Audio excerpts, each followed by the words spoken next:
નમસ્કાર વિદ્યાર્થી મિત્રો, આપણે વાત કરી રહ્યા હતા અંદાજપત્ર પાઠ નંબર 10 માં અંદાજપત્રનો અર્થ અને અંદાજપત્ર એટલે શું એ સમજ્યા પછી હવે આપણે અહીંયા એના પ્રકારો જે છે એ સમજવાના રહેશે। તો કે અંદાજપત્રના જે વિવિધ પ્રકાર છે એની અંદર મુખ્ય બે પ્રકાર આપેલા છે, તો કે એક સમતોલ અંદાજપત્ર અને એક અસમતોલ અંદાજપત્ર। તો કે સમતોલ અંદાજપત્ર છે એ આપણે સમજશું, પછી અસમતોલ ની અંદર પણ બે પ્રકાર એના પ્રકાર આપેલા છે, તો કે એક ખાધવાળું અંદાજપત્ર અને એક પુરાંતવાળું અંદાજપત્ર। આ બે પ્રકાર એના અસમતોલના આપેલા છે।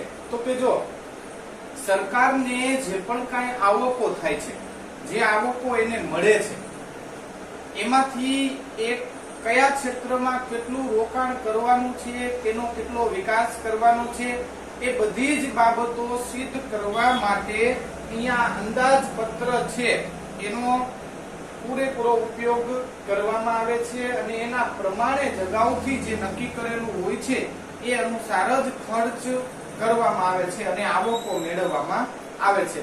પણ ઘણીવાર એવું બને કે ભાઈ આખા સરવૈયું છે એ નક્કી કર્યા પછી અમુક આવકો વધી જતી હોય અથવા અમુક ખર્ચ વધી જતા હોય, તો એ બેયમાંથી જે પણ કાંઈ થાય તો એ માટે એના પ્રકાર અહીંયા આપણે એક સમતોલ અસમતોલ અને એમાં ખાધવાળું અને પુરાંતવાળું। જો આવકો વધી જશે તો પુરાંતવાળું થશે, કે ખર્ચો વધી જશે તો ખાધવાળું થશે। તો એ બેય છે આપણે અહીંયા સમજશું અને એના ફાયદા અને ગેરફાયદા એ વિગતવાર આપણે અહીંયા સમજવાનો પ્રયત્ન કરશું। તો કે આ અંદાજપત્રના પ્રકારો છે, આપણે એના અર્થને એનો જે વ્યાખ્યાઓ સમજ્યા પછી હવે આપણે એના પ્રકારો સમજીએ। તો સૌથી પહેલા આપણે સમતોલ અંદાજપત્ર, જો આ સમતોલ અંદાજપત્ર છે પછી અસમતોલ છે, અસમતોલની અંદર ખાધવાળું અને પુરાંતવાળું આવા બે પ્રકાર પડશે। તો સૌથી પહેલા આપણે સમતોલ અંદાજપત્ર, આવક અને ખર્ચના અંદાજો સરખા હોય એવા અંદાજપત્રને સમતોલ અંદાજપત્ર કહે છે। હવે આની અંદર એવું હોય કે ભાઈ આવક જેટલી થવાની છે સરકારને બધા ક્ષેત્રોમાંથી, એ આવકો અને જેટલી સરકારે અલગ અલગ ક્ષેત્રમાં જેટલો ખર્ચ કરવાનો છે એ બેય જો સરખા જ હોય તો એને આપણે સમતોલ અંદાજપત્ર કહેશું। શું કામ કે કોઈ પ્રશ્ન નથી, દાખલા તરીકે જેટલી આવક છે, જેટલા પૈસા આવવાના છે, સામે એટલું ખર્ચ કરવાનું છે, એટલે એમાં કોઈ બીજો પ્રશ્ન નથી, એટલે એટલા માટે એને સમતોલ અંદાજપત્ર તરીકે ઓળખવામાં આવે છે। તો એના કઈ ફાયદાઓ છે અહીંયા આપેલા છે, જો ફાયદાઓ પણ હોય છે અને ગેરફાયદાઓ પણ હોય છે, પણ અહીંયા ફાયદાઓ આપણને જણાવેલા છે। તો કે સમતોલ અંદાજપત્રના ફાયદા, આર્થિક સ્થિરતા જળવાઈ રહે છે। તો કે સરકાર પાસે જો મૂડી સાધનો હંમેશા એક સરખા અને બધે જ ખર્ચો બરોબર કરવામાં આવે તો પછી આર્થિક સ્થિરતા છે ને એ જળવાઈ રહે। ઘણીવાર સરકારને ખર્ચ વધી જાય અને એની પાસે જો ખાધવાળું અંદાજપત્ર રજૂ થાય તો સરકારે શું કરવું પડે છે, ટેક્સ ને કરવેરા વધારવા પડે છે, અથવા અમુક વસ્તુઓ છે એની ઉપર જે પણ કાંઈ ભાવ વધે છે એનું એ જ કારણ હોય છે કે સરકારના કરવેરા ટેક્સ છે એમાં ઘણો બધો વધારો આવતો હોય છે, પેટ્રોલ ડીઝલના ભાવ વધતા હોય છે। તો કે એના કારણે જ આપણે જે આર્થિક અસ્થિરતા આપણને જોવા મળે છે દેશની અંદર। તો કે જો સમતોલ અંદાજપત્ર રજૂ થાય તો આર્થિક સ્થિરતા જળવાઈ રહે, વસ્તુઓના ભાવ એકદમ વધતા નથી કે ઘટતા નથી, જેથી કરીને જે પણ કાંઈ આર્થિક રીતે ચાલતો વ્યવહાર છે એ સામાન્ય રીતે સારો એવો ચાલતો રહે છે, એટલે આર્થિક સ્થિરતા જળવાઈ રહે છે। આ પેલું એક સારો એવો ફાયદો છે। આવક અને ખર્ચના અંદાજો સરખા રહે તે માટે સરકાર બિનજરૂરી ખર્ચ તથા બિનજરૂરી વેરા ઘટાડે છે। હવે જો અહીંયા આવક અને ખર્ચના અંદાજો સરખા રહે છે, આવક અને ખર્ચના અંદાજો છે એ જો સરખા રહે તો તેના માટે સરકાર બિનજરૂરી ખર્ચ તથા બિનજરૂરી વેરા છે એ ઘટાડી દેશે। કેટલા બધા સરકારે પબ્લિકના જે એવા વેરાઓ પબ્લિક પાસેથી એવા વેરાઓ લેતા હોય છે તો કે એ વેરાઓ છે એમાં ઘટાડો લાવે। શું કામ કે સરકારને અત્યારે પૈસાની એટલી બધી જરૂર નથી હોતી, પુરાંતવાળું અંદાજપત્ર એટલે કે સમતોલ અંદાજપત્ર છે, બરોબર। સમતોલમાં કોઈ જાતનો એવો એને વધારો કે ઘટાડો કરવાની જરૂર રહેતી નથી। અહીંયા બે સરખા છે એટલે બિનજરૂરી ખર્ચા પણ એને કરવાના નથી.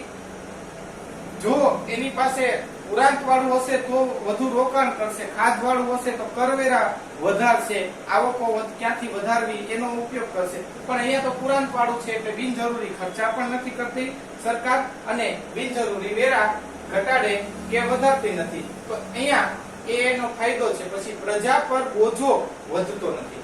આ ત્રીજો ફાયદો છે. પ્રજા છે એની ઉપર બોજો વધતો નથી. જે ભાવો રેગ્યુલર બજારમાં ચાલે છે એ પ્રમાણે ચાલતા રહે છે અને અર્થતંત્ર છે એ વ્યવસ્થિત રીતે ચાલતું રહે છે. એટલા માટે સમતોલ અંદાજપત્ર છે એના ફાયદા છે. સમતોલ અંદાજપત્ર એકમાત્ર કાલ્પનિક ગણવામાં આવે. શું કામ કે આવું ભાગ્યે જ વિકસિત દેશોની તુલનામાં આપણે આનો અંદાજો લગાડી શકીએ. ભારત જેવા વિકાસશીલ દેશોમાં આવું અંદાજપત્ર જોવા મળતું નથી. સમતોલ અંદાજપત્ર આપણે અહીંયા જોવા મળતું નથી. આવું ભાગ્યે અમુક દેશમાં જોવા મળે છે અને જે વિકસિત દેશો હોય છે તેમાં પણ આપણે પુરાંત વાળું અંદાજપત્ર કદાચ જોઈ શકીએ. પણ ખર્ચાઓ, આવક અને ખર્ચના અંદાજો એક જ સરખા હોય એવું અંદાજપત્ર આપણને જોવા મળતું નથી. આ આપણે અહીંયા સમતોલ અંદાજપત્ર અમુક જગ્યાએ જોવા મળે એટલા માટે અહીંયા એ આપણે સમજ્યા સમતોલ અંદાજપત્ર. હવે આપણે જોઈએ અસમતોલ અંદાજપત્ર. અસમતોલ અંદાજપત્ર તો કે આ પ્રકારના અંદાજપત્રમાં અંદાજિત આવક અને અંદાજિત ખર્ચ સરખા થતા નથી. અંદાજિત આવક અને અંદાજિત ખર્ચ સરખા થતા નથી. આવી અસમતુલા બે રીતે હોઈ શકે છે. હવે જો આવક અને ખર્ચ બેય સરખા હોતા નથી. સરકારે જે પણ કાંઈ નિર્ણયો લેવાના છે એ આવક અને ખર્ચના અંદાજો ઉપરથી લેવાના છે. જો આવક વધી જાય અથવા આવક ઘટી પણ જાય, બે પાસા છે. બેયનો અહીંયા ખ્યાલ મેળવવો જરૂરી છે. જો આવક ઘટી જશે અને ખર્ચાઓ વધી જશે તો ખાધવાળું અંદાજપત્ર સાબિત થશે. શું કામ કે જેટલી આવક છે એના કરતા ખર્ચો વધી જાય છે એટલે પૈસા ખૂટે છે એટલે એને ખાધવાળું કહેવાય. તો પુરાંત વાળું તો કે જેટલો ખર્ચો કરવાનો છે એના કરતા વધુ આવકો સરકારને આવી ગઈ, એને જેટલો ખર્ચો કરવાનો છે એના કરતા જે કરવેરામાંથી કે વિવિધ ઉત્પાદન આવકોમાંથી સરકારને જે પૈસા મળ્યા છે એ વધુ છે. તો એ વધુ મળશે તો એ પુરાંત વાળું થશે. એને આપણે પુરાંત વાળું અંદાજપત્ર કહેશું. તો આ બે પ્રકારના અંદાજપત્ર અસમતોલની અંદર જોવા મળશે. સરકારની આવકો વધશે તો પુરાંત વાળું થશે અને જો ઘટશે એટલે કે એને જે ખર્ચા કરવાના છે એનેથી ઓછી આવક હશે તો આપણે એને ખાધવાળું અંદાજપત્ર કહેશું. તો આ બે પ્રકાર આપણે એને વિગતવાર સમજવાનો પ્રયત્ન કરીએ. સમતોલ અંદાજપત્ર, સમતોલ અંદાજપત્રના બે પ્રકાર, એક ખાધવાળું અને એક પુરાંત વાળું. તો સૌથી પહેલા આપણે ખાધવાળું અંદાજપત્ર.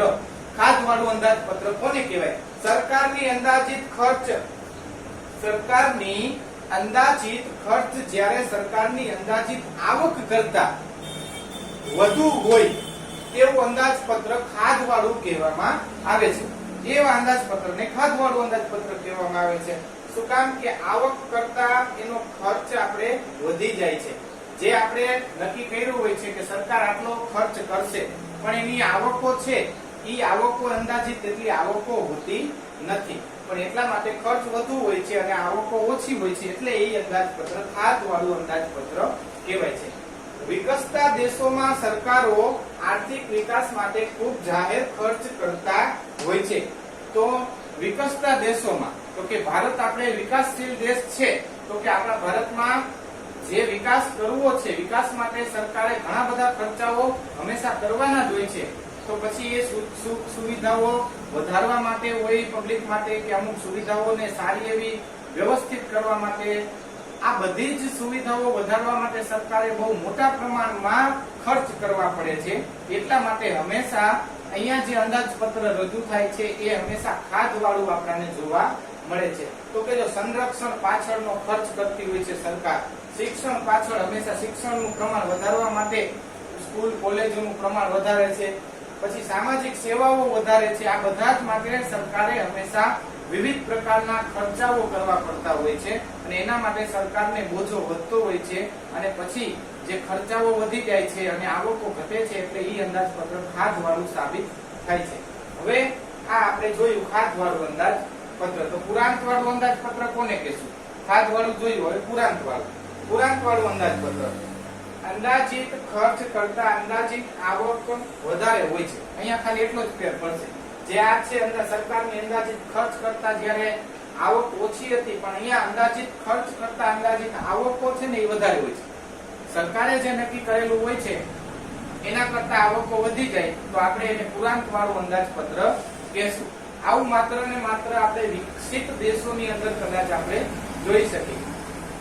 વિકસિત દેશોની અંદર આવું જોવા મળે કે ત્યાં જે ખર્ચાઓ છે એ ખર્ચાઓ સરકારે જેટલા કરવાના છે એના કરતા એની આવક વધુ હોય છે. શું કામ કે સરકારે એટલા બધા ખર્ચા કરવાની જરૂર નથી હોતી. એ જે પણ કઈ ખર્ચાઓ કરે છે, શું કામ કે અગાઉથી જે વિકસિત દેશ છે અને એમાં વૃદ્ધિ કરવા માટે કદાચ સરકાર ખર્ચાઓ કરે સુવિધાઓ વધારવા માટે. તો હવે આ બેના આપણે ફાયદા અને ગેરફાયદા છે એના વિશે આપણે ચર્ચા કરશું.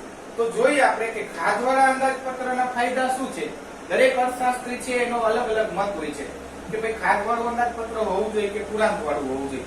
દરેકે પોતપોતાના મત રજૂ કરી અને એના ફાયદા અને ગેરફાયદા આપણી સમક્ષ રજૂ કરેલા છે. તો ખાધવાળા અંદાજપત્રના ફાયદા શું છે? તો કે જો આવા અંદાજપત્ર વિકાસ લક્ષી અને કલ્યાણ લક્ષી ગણવામાં આવે છે.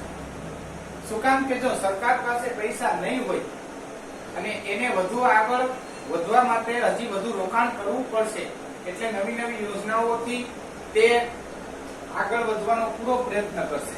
અને સરકાર છે એ મંદીના સમયમાં ખાધવાળા અંદાજપત્રથી ખર્ચ દ્વારા રોજગારી સર્જી શકે છે. એ બાબત અગત્યની છે કે મંદીના સમયમાં ખાધવાળા અંદાજપત્રથી જ ખર્ચ દ્વારા રોજગારીનું સર્જન કરી શકાય છે. ખર્ચ કરશે સરકાર અને રોજગારીનું સર્જન કરશે તો મંદીમાંથી બહાર નીકળવાનો પ્રયત્ન થશે. પછી ખાધવાળા અંદાજપત્રના ગેરફાયદા છે. હજી પણ એના ફાયદાઓ છે તે તમે જોઈ શકો છો. હવે આપણે જોઈશું ખાધવાળા અંદાજપત્રના ગેરફાયદા.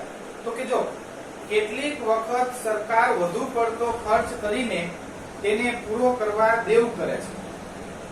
એ છે કે ખાધવાળા અંદાજપત્રના ગેરફાયદા એ છે કે ઘણીવાર સરકાર છે એને આપણે ભારતની જ વાત કરીએ કે ભારતે ઘણીવાર આપણી પાસે જો નાણાકીય જે રકમ ખૂટી જતી હોય છે તો આપણે વિદેશ પાસેથી દેવ લેવું પડતું હોય છે. ઘણા ઉદ્યોગ ધંધાને વિકસાવવા માટે સરકારે વિશ્વ બેંક પાસેથી ઘણીવાર નાણાંની લોન લેવી પડતી હોય છે. તો ત્યારે આપણા દેવ એટલે કે દેવાનો બોજો છે એ વધી જતો હોય છે. પછી છે સરકારના ખર્ચ પર નિયંત્રણ રહેતું નથી. સરકાર છે એ ઘણો બધો ખર્ચ કરે છે અને ખાધવાળું અંદાજપત્ર છે એનો એક ગેરફાયદો છે કે સરકારના ખર્ચ પર કોઈ નિયંત્રણ. શું કામ કે અમુક કાર્યો સિદ્ધ કરવા માટે સરકારે ફરજિયાત ખર્ચ કરવો પડતો હોય છે. પ્રજાએ કરવેરા દ્વારા ચૂકવેલા નાણાંનો બિનકાર્યક્ષમ ખર્ચ થાય છે. આવકો જે થઈ છે એ અંતે તો પ્રજાના કરવેરામાંથી જ ઉઘરાવેલી રકમ છે અને એ રકમનો બિનકાર્યક્ષમ ઉપયોગ થાય તો એ ગેરકાયદેસર કહેવામાં આવે છે. એટલે આ ખાધવાળા અંદાજપત્રના ફાયદા અને ગેરફાયદા છે. હવે પછી આપણે પુરાંતવાળા અંદાજપત્રના ફાયદા અને ગેરફાયદા જોશું અને પછી આપણે અંદાજપત્રના વિવિધ પ્રકાર ખાતાઓ છે એ ખાતાઓને સમજવાનો પ્રયત્ન કરશું.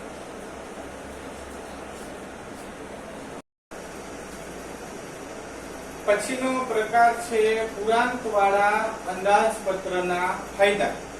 તો પુરાંતવાળું અંદાજપત્ર હોય તો એના કયા ફાયદા હોય તો કે જોઈએ આપણે. તો કે પુરાંતવાળા અંદાજપત્રથી રાજ્ય ફુગાવાના સમયે પ્રજા પાસેથી વધુ વેરા લઈ પ્રજા પાસેનું અધિક ધન ખેંચી લઈ શકે અને ફુગાવાને કાબૂમાં કરી શકે છે. આવું જ્યારે વાસ્તવિકમાં થાય તો સરકાર કરવેરા વધારો કરી શકે છે. પણ પુરાંતવાળું અંદાજપત્ર ભાગ્યે આપણને ક્યાં જોવા મળે છે તો કે જે વિકસિત દેશો હોય ત્યાં આપણને વધુ જોવા મળે છે. ભારત જેવા વિકાસશીલ દેશમાં આપણને પુરાંતવાળું અંદાજપત્ર જોવા મળતું નથી. ત્યાં જે લોકો પોતાની આવકો છે એ વધે છે પણ એનું રોકાણ પણ કરતા જોવા મળે છે. એટલા માટે અહીંયા સરકાર જ્યારે આવી પરિસ્થિતિ થાય ફુગાવાની, એટલે કે ફુગાવો એટલે વસ્તુઓના ભાવ એકદમ વધી જવા, જેને આપણે ફુગાવો તરીકે ઓળખીએ છીએ, તો કે ફુગાવો થાય ત્યારે એ સમયે પ્રજા પાસે જો પૈસા વધે ને તો જ ફુગાવાની પરિસ્થિતિ સર્જાય છે. પૈસા લોકો પાસે વધે, લોકોની આવક વધે એટલે એની પાસે નાણાં વધે, નાણાં વધે એટલે લોકોની જરૂરિયાત ચીજ વસ્તુઓ છે એ ચીજ વસ્તુઓની જરૂરિયાત વધે અને વધુ લોકો ખરીદવા માટે પ્રેરાય. જેવા જ લોકો વધુ વસ્તુ ખરીદવાનો પ્રયત્ન કરશે બજારમાંથી એટલે માંગ વધશે. માંગ વધશે એટલે આપણે આ બધું સમજી ચૂક્યા છીએ અગાઉ. માંગ વધશે એટલે શું થશે? વસ્તુઓના ભાવ વધશે. એ ભાવ એકદમ તીવ્ર થશે. જેમ જેમ માંગ વધતી જશે એમ વસ્તુઓના ભાવ અતિશય વધતા જશે અને એક સમય એવો આવશે ફુગાવાની પરિસ્થિતિ સર્જાશે. વસ્તુના ભાવ એટલા બધા વધી જશે, જે વસ્તુની માંગ એકદમ વધવાની એ વસ્તુઓના ભાવ તો એકદમ વધવાના જ છે. એટલા માટે આ ફુગાવાની પરિસ્થિતિ સર્જાય નહીં તો એ સમયે પ્રજા પાસેથી વધુ વેરા લઈ પ્રજા પાસેનું અધિક ધન છે એ ખેંચી લેવા માટે આ પુરાંતવાળું અંદાજપત્ર હોય તો વધારે આપણે ત્યારે કરવેરા નાખી શકે છે સરકાર. શું કામ કે સરકાર પર બોજો તો હોતો નથી, એને ક્યાંયથી બીજા રૂપિયાની ચૂકવણી તો કરવાની હોતી નથી, ત્યારે આવું કરી શકે છે. પછી સરકારે દેવું કરવું પડતું નથી, બરોબર? શું કામ કે ખર્ચા જેટલા કરવાના છે એનેથી વધુ તો આવકો છે, તો પછી સરકારે બીજે ક્યાંય એટલા બધા ખર્ચા કરવાના હોતા નથી. ત્રીજો છે મુદ્દો, પ્રજા પર ભવિષ્યમાં કરવેરાનો બોજો પડતો નથી. શું કામ કે ભવિષ્યમાં પણ સરકાર એટલા બધા એવા નિર્ણયો પણ નથી લેતી કે સરકારે એટલા બધા એક ગાયે કરવેરા વધારી અને પ્રજા પર એવો બોજો અથવા ભાવ વધારો કરવો પડતો હોય છે. તો કે આ હતા પુરાંતવાળા અંદાજપત્રના ફાયદા. હવે પુરાંતવાળા અંદાજપત્રના કેટલા ગેરફાયદા પણ છે. તો કે ગેરફાયદા જોઈએ. સરકાર જો સામાજિક કલ્યાણ અને વિકાસના કાર્ય માટે જરૂરી ખર્ચ પણ ન કરે તો વિકાસને વિપરીત અસર પહોંચે છે. એ છે કે જો પુરાંતવાળું અંદાજપત્ર છે એ સરકારે ઘણીવાર શું કર્યું હોય છે કે અમુક જે ખર્ચાઓ ટાળ્યા હોય એટલે કે એને ખર્ચામાંથી બાદ કરી નાખ્યા હોય. ખરેખર એ ખર્ચો કરવાની સામાજિક રીતે એનો ઉત્કર્ષ કરવા માટે એ જરૂરી હોય છે, એટલે કે સમાજના હિત માટે એ ખર્ચા કરવા જરૂરી હોય છે. પણ સરકારે સામાજિક કલ્યાણ અને વિકાસના કાર્યો માટે જરૂરી ખર્ચાઓ પણ ન કરે તો વિકાસને વિપરીત અસર પહોંચે છે. ત્યારે સરકારે પોતાનું બજેટ છે એ સારું રજૂ કરવા માટે, પુરાંતવાળું રજૂ કરવા માટે તેઓ આ ખર્ચાઓ ઘટાડી ન શકે. તેમણે પુરાંત રજૂ કરવા માટે અમુક ખર્ચાઓ બાદ ન કરી શકે. તેણે આ ખર્ચાઓ કરવા જ પડે છે. જો આ ખર્ચાઓ ન કરે તો એક એનો ગેરફાયદો છે કે ભાઈ અસર પહોંચે વિપરીત, સામાજિક જે વિકાસના કાર્યો છે એને વિપરીત અસર પહોંચે છે. પછીનો મુદ્દો છે મંદીના સમયમાં સરકાર પુરાંતવાળા અંદાજપત્ર માટે નાણાંને પકડી રાખે તો અર્થતંત્રમાં મૂડી રોકાણ, રોજગારી અને ઉત્પાદન પર પણ અસર પડે છે. હવે જો મંદીની લહેર હોય એવું આપણે જોઈ શકીએ. બજારમાં જ્યારે મંદી પ્રવર્તમાન હોય તો કે આવા સમયે સરકાર પોતાના જે અંદાજપત્રને પુરાંત કરવા માટે એ પકડી રાખે અને નાણાં છે એને એનો રોકાણકારો માટે એની છૂટછાટ ન આપે, એટલે કે પોતે નાણાં છે એ રોકાણ ન કરે તો એવા સમયમાં છે મૂડી રોકાણકારો અને રોજગારી અને ઉત્પાદન પર એની અસર પહોંચે છે અને અર્થતંત્ર ઘણીવાર ખાડે પણ પહોંચવાનો આરોપ આવી જાય છે. તો કે એ આપણા પુરાંતવાળા અંદાજપત્રના આ ગેરફાયદા પણ છે અને એના ફાયદા પણ છે. હવે આપણે એના પછીનો એક મુદ્દો છે, જો દર વર્ષે પુરાંત વધતી જ જાય તો પછી સરકાર તેનું શું કરશે? જો કે આવો આપણા ભારત જેવા દેશમાં આ પ્રશ્ન ક્યારેય ઉપસ્થિત થતો નથી, ત્યારે તે શું કરશે એ પ્રશ્ન મોટો થતો જાય છે. માટે પુરાંતવાળા અંદાજપત્રની પણ મર્યાદા ઊભી થાય છે. તો મર્યાદા ઊભી થાય એ પ્રશ્ન ક્યારે થાય? આવકો વધી જાય, દર વર્ષે જે પુરાંત છે એ વધતી જ જાય તો આવનારી મૂડીનું સરકાર શું કરશે? પણ આવો પ્રશ્ન ઉપસ્થિત ન થાય. શું કામ કે સરકાર હંમેશા વિકાસ અને વૃદ્ધિ માટે નવા કાર્યો હાથ ધરતી હોય છે અને એના માટે સરકારને ખર્ચાઓ કરવાના જ હોય છે. એવા ભારત જેવા દેશમાં તો વધુ ને વધુ સારા એવા ખર્ચાઓ, ઉત્પાદન, રોજગારી, ધંધા વ્યવસાય માટે નવા એવા ખર્ચાઓ હોય જ છે, એટલા માટે આ પ્રશ્ન આપણે ઉપસ્થિત થતો નથી. હવે એના પછી આપણે અંદાજપત્રના વિવિધ ખાતાઓ છે, એ ખાતાઓને આપણે સમજવાનો પ્રયત્ન કરવાનો છે. વિદ્યાર્થી મિત્રો, તમે અકાઉન્ટની અંદર આ બધા જ જે જમા ખાતું ને ઉધાર ખાતું છે એનો વિવિધ પ્રકારે અભ્યાસ કરો જ છો. તમારા માટે એક સામાન્ય બાબત છે, પણ આપણે અહીંયા અંદાજપત્રના અનુસંધાને આપણે જે આવકો ને ખર્ચ કઈ રીતે એની ગણના કરવામાં આવે છે એ આપણે અહીંયા સમજવું જરૂરી બને છે. એટલા માટે અંદાજપત્રના જે ખાતાઓ છે એ ખાતાઓને આપણે અહીંયા સામાન્ય અર્થમાં એને સમજવાનો પૂરો પ્રયત્ન કરશું. તો જોઈએ આપણે, તો અહીંયા બે પ્રકારના ખાતા મુખ્ય છે. જોઈએ, એક જમા બાજુ જ્યાં રાજ્યની આવકો નોંધાય છે, તો એક જમા બાજુ હોય છે, જેટલી આવકો થાય છે એ આવકો બધી ત્યાં નોંધવામાં આવે છે. બીજું ખર્ચ બાજુ, જ્યાં રાજ્યના ખર્ચાઓ નોંધાય છે, તો એક જમા બાજુ હોય છે અને એક ખર્ચ બાજુ હોય છે. આ બે જોઈએ આપણે, તો કે આવક બાજુ જે છે એમાં આની અંદર જમા બાજુ જ્યાં રાજ્યની જે આવકો નોંધાય છે એ આવકની બાજુ છે, એમાં આવક બાજુમાં બે ભાગ પડે છે. જે આવકો થાય છે એની અંદર બે વિભાગ છે, તો કે બે ભાગ, મહેસૂલી આવક અને મૂડી આવક. આવા બે વિભાગ પાડેલા છે. એક મહેસૂલી આવક થાય છે અને એક મૂડી આવક છે. તો કોને મહેસૂલી આવક કહેશું અને કોને મૂડી આવક કહેશું, આ બેયને આપણે સમજીએ. તો કે મહેસૂલી આવક સરકારને પ્રત્યક્ષ તથા પરોક્ષ કરવેરા દ્વારા જે આવક થાય છે, પ્રત્યક્ષ પણ હોઈ શકે છે અને પરોક્ષ પણ હોઈ શકે છે. જે આવકો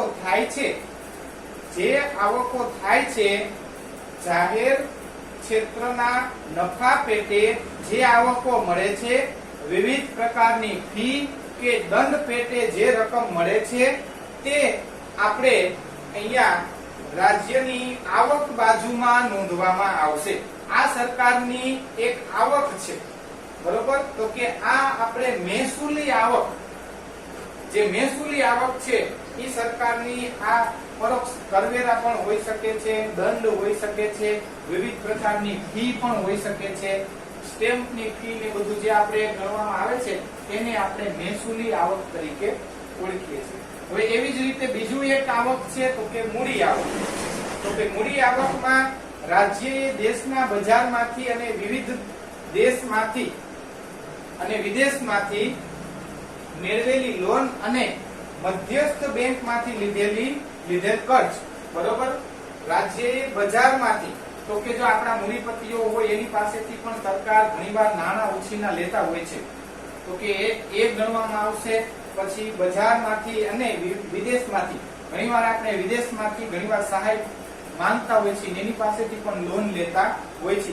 મધ્યસ્થ બેંક એટલે કે આપણી આરબીઆઈ, જે રિઝર્વ બેંક ઓફ ઇન્ડિયા, જેને આપણે મધ્યસ્થ બેંક તરીકે ઓળખીએ છીએ. તો કે મધ્યસ્થ બેંક પાસેથી જે નાણાં કે કર્જ લીધેલો હોય તે, એને આપણે અહીંયા, આ સિવાય બેંકમાંથી લીધેલ કર્જ તથા ટ્રેઝરી બિલોના વેચાણ તેમજ વિમુદ્રીકરણમાંથી થતી આવકો, આ બધી જ આવકો છે તે મૂડી આવક આપણે એને કહેશું. તો બે પ્રકાર છે, એક મહેસૂલી આવક અને એક મૂડી આવક. હવે આપણે આ જોયું આવક બાજુ. બીજું પાસું હતું કયું, તો કે ખર્ચ બાજુ. આવક બાજુ છે એવી જ રીતે ખર્ચ બાજુ છે. બે ભાગ છે એના, મહેસૂલી ખર્ચ અને મૂડી ખર્ચ. આમાં પણ એ જ છે કે મહેસૂલી ખર્ચ કોને કહેશું અને મૂડી ખર્ચ કોને કહેશું. તો મહેસૂલી ખર્ચ વિવિધ જાહેર સરકારે જે વિવિધ જાહેર સેવાઓ, કર્મચારીઓના ભથ્થાઓ, પગારની ચૂકવણી, સંરક્ષણ પાછળ જે અમુક જે ચૂકવણી કરવાની હોય છે, એ વિવિધ પ્રકારના જે ખર્ચ થાય છે તેને આપણે મહેસૂલી ખર્ચ કહીશું. પછી મૂડી ખર્ચ, પછી તો દેવાની ચૂકવણીઓ, રાજ્ય સરકારે અન્ય અન્વયે જે કર્જ આપેલા છે તે, પછી સામાજિક તથા સંરક્ષણ ક્ષેત્ર માટે મૂડી ખર્ચ કરે છે.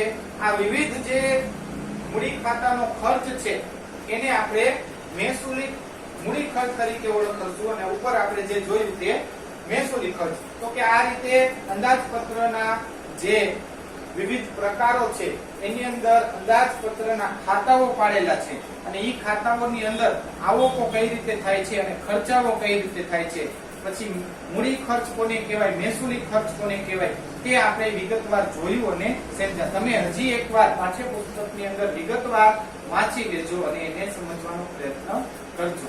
હવે પછીના જો અગત્યના મુદ્દા હશે એની આપણે ચર્ચા કરશું. આપણા કોર્સની અંદર બાદ કરેલા હશે એ મુદ્દાની ચર્ચા આપણે આ વખતે કરવાના નથી. તો અહીંયા સુધી આપણે જોઈએ અને એનો વિગતવાર તમે પાઠ્યપુસ્તકમાં જોઈ સમજી અને તેને વાંચજો. ન સમજાય તો તમે કોલ કરી મેસેજ કરીને પૂછી શકો છો.